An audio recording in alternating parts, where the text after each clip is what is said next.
E a fua mai maunga le manui o senu.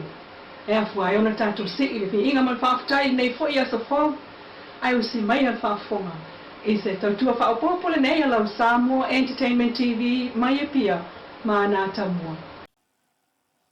Whaato a whaa so talu ona wha mauni e lana fionga i le au le malo suafo fai pule manu malo le palo ta tele o le lua o lua lima. E au fiai ma le fionga whamuina o papo sonai molo nai tu malo fa le ta tasi. Ai tau nuul whaato e senga mai savai i ona lu mama o tai le pea. O le whaato e senga i lona la asanga mawalunga. Le i fonga na moli mawina i le tai au le asonga fuana nafi a le afio anga o safua. Mo le fionga whamuina o paposo na ili malai le pea. O fōlinga wa ai o le i fonga whaatino na whaalawilo whaalawa i te le ilunga. O le leitio o le malo le 2AP. Lea e wa ai a esitasi o alo le fio anga o le pea. O le i fonga mai safua i savai i le fionga whamuina na taunuu i le malai le pea tuso le afo le valu i le tai au. Na moli mawina whesanga inga o le file mu ma feo fofo inga o le nganga whamangalo le ana angi ele sauna nga le fionga le faipule filfilia. Tama le tu lai men wharawila, o le atali o sola. No foi o a inga man whatu. O so na i le tu si matua ina. E awa e whaingo fiefo. E puinga o no whatu inei. Alum tau. E leo se manu o mai whafo. O le manu o mai whale. Le anga o so na i natu te mafu. O le whatu mutu munga le lu. Tama le tu lai men wharawila, o le atali o sola. No foi o a inga man whatu. O so na i le tu si matua ina. Ame e lo tu whalon. Pa stay to whawa. Ule e pama. Mes foi le. Pa i o ai. O tu whinangalon e tu te anga i mai. E se te wanga man whalon. O whea tu te malu e. Whea tu malanga mai tu mole. Tu te malu i le. O te upuare a Yesu o le imadiu. Pa mangalo pia te lato. Wa o lato le iloha. Le mea o lato whai. Te lo foi la titi tama. Te le iloa isi mea i tua. O le fionga whamuina o papo sa avea ma whaamasino o le whaamasino ngō whanua ma suawhai mulinuu. Pe taina whaamawai mai le tofia tau wā i le pāno ta te le lua o lua lima. Mai a whaoa mai a ile no foa o le whale atatasi mai a vai moso i le pea i le fionga whamuina o papo. Pe tai o le whaamanga longa a le fionga whamuina i le tama o lona a inga mai safua. O lana te talo i ao ngā mo isi whanau te lavou a Samoa e whaao ngā malepoto whisota inga te le vave. Nā tonu whai wā ngāre me o tupu. E whamanatu e whai alo mo whanau. Ia nā tō moe mana tu nā tua e a le unga tau sidi. A ti ngā ina ili a tiki. Ia pe tātou mā whau fwoi. Ia e a whanau e whatupu. Ia tua ina i mātua o te loe le asa matua e. E manatu e o ausana whanau se me whapea. I nisio tala. O amatona mate ia le mafua anga o le leo o le whaatautonga o le pāle mene fau lona sfulvalua Samoa i le aso whareile nei. E pe ona iei le whaamoe moe le vaenga whaupu whai le whaatuatua i le tua Samoa o tasi le fas o le aso whareile nei lava. Ina ua mua i whaale lea whaamtalanga i lunga o sota inga te le vave le au langolango o vaenga whaupu whai e le imanuia mai le palota. O le whaatautonga whaatu a whai le vai aso fau le aso lua. Muli ane ile asonga fua la vana nafi pa u mai le fasil slanga mai la nafionga ile ao mamalo le malo tu tasi o Samoa tu sai mal mta upuli malua fa vai le malo tu tasi tasi vono o wa ya atofa le so lua aso sfulu no sete malu o lua lima le afole vele tai ao i tona i mato multi-purpose complex e avea maleaso taimi malenofuanga e tau au fia ile fontanga mua mua le palmene lun sfulu valu o le malo tu to tasi o Samoa le mai ai o le whainga palo tā wau. Ntatu toi fsilingi laval so upu a le fasi le tai au nei le swinga o le aso o le whaatautonga mai le asfrai le peo no lua i whaailoa mai e le taita inga o le malo fau.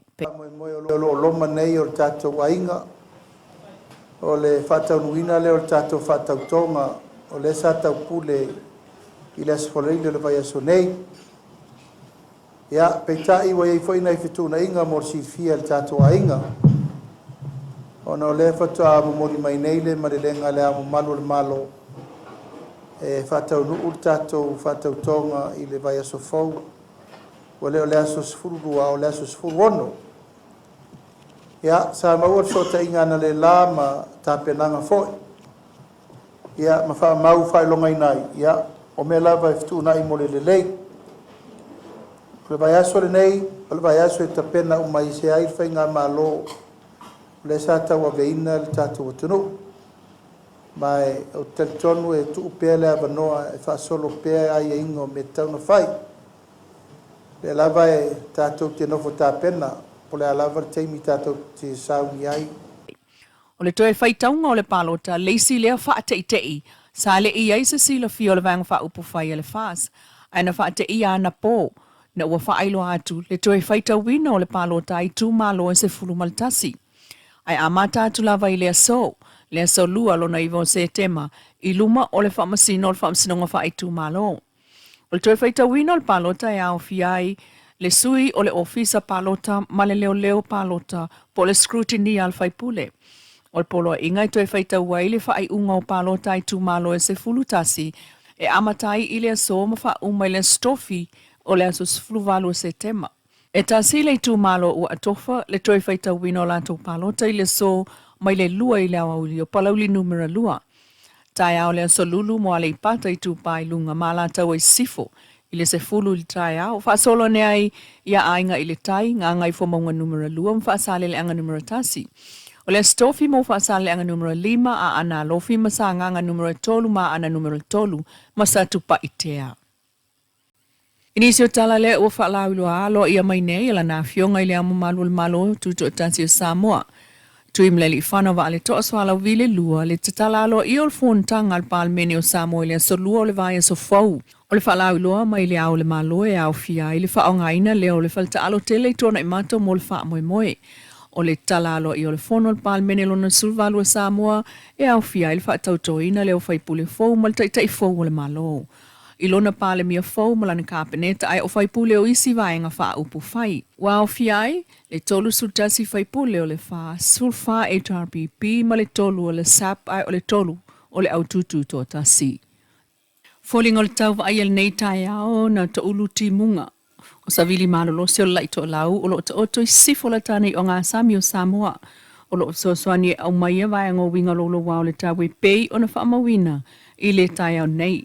O winga lolo wao le tau wha moe au maia timunga i feo lolo wha solo ina mawha i nisi o taimi wha pia William Faitili. O le nafua il wha malo sia le pōna pō whautuanga mo timunga mawha mo lau whanua umau Samoa.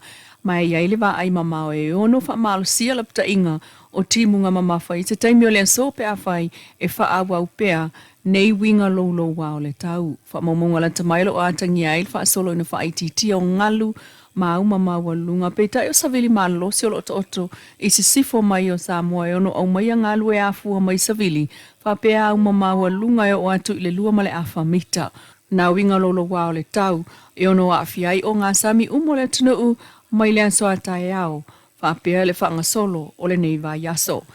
No lea o lo wha malo si ai pea whautuanga mo o ngā sami umo Samoa a wale saonga le mūlau tele. Tala le tau le nā pe ontu ina mai i le tau le 5 i le waweawa na Leilua.